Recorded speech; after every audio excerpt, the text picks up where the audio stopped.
Palakkad east ഒറ്റപ്പാലത്തെ ജുമാ മസ്ജിദിൽ വൻ മോഷണം നടത്തിയ പ്രതി മണിക്കൂറുകൾക്കുള്ളിൽ പിടിയിൽ. കാഞ്ഞിരക്കട സ്വദേശി അബൂബക്കറാണ് പിടിയിലായത്. CCTV ദൃശ്യങ്ങൾ കേന്ദ്രീകരിച്ച് നടത്തിയ അന്വേഷണത്തിലാണ് പ്രതി അകത്തായത്. പള്ളി കമ്മിറ്റി ഓഫീസിൽ നിന്ന് 6 ലക്ഷം രൂപയാണ് പ്രതി കവർന്നത്.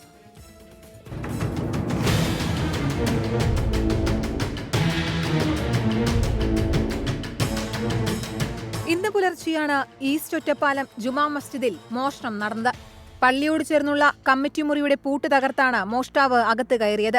രാവിലെ നമസ്കാരത്തിനായി പള്ളിയിലെത്തിയവരാണ് പൂട്ട് തകർത്തത് ശ്രദ്ധിച്ചത്. പെരുന്നാളിനോടനുബന്ധിച്ച് വിവിധ ചടങ്ങുകൾക്കായി പിരിച്ച 6 ലക്ഷത്തോളം രൂപ കമ്മിറ്റി മുറിയിൽ സൂക്ഷിച്ചിരുന്നു. പൂട്ട് പൊളിച്ചത് ശ്രദ്ധയിൽപ്പെട്ട് പള്ളിയിലുണ്ടായിരുന്നവർ പരിശോധിച്ചപ്പോൾ കമ്മിറ്റി മുറിയിൽ സൂക്ഷിച്ച പണം കണ്ടില്ല.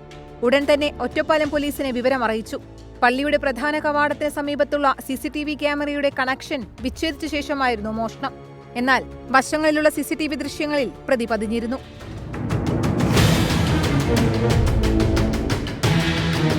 മണിക്കൂറുകൾക്കുള്ളിലാണ് പ്രതിയെ ഒറ്റപ്പാലം പോലീസ് മണ്ണാർക്കാട് വെച്ച് പിടികൂടിയത്. കാഞ്ഞിരക്കടവ് സ്വദേശി അബൂബക്കറാണ് പിടിയിലായത്. മോഷണം പോയ പണം ഇയാളിൽ നിന്ന് കണ്ടെത്തിയിട്ടുണ്ട്. പള്ളി കമ്മിറ്റി ഓഫീസിൽ പണം സൂക്ഷിച്ച വിവരം ഇയാൾക്ക് നേരത്തെ അറിയാമായിരുന്നുവെന്നാണ് സംശയിക്കുന്നത്.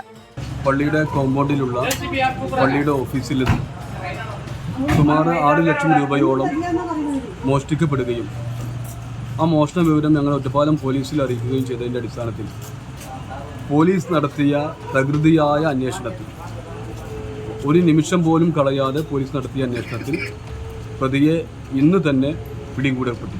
പള്ളിയുടെ വശങ്ങളിലെ CCTV ദൃശ്യങ്ങളാണ് പ്രതിയെ പിടികൂടുന്നതിൽ നിർണായകമായത്. പ്രതിയെ ഒറ്റപ്പാലം സ്റ്റേഷനിലെത്തിച്ച് അറസ്റ്റ് രേഖപ്പെടുത്തിയ ശേഷം റിമാൻഡ് ചെയ്യും.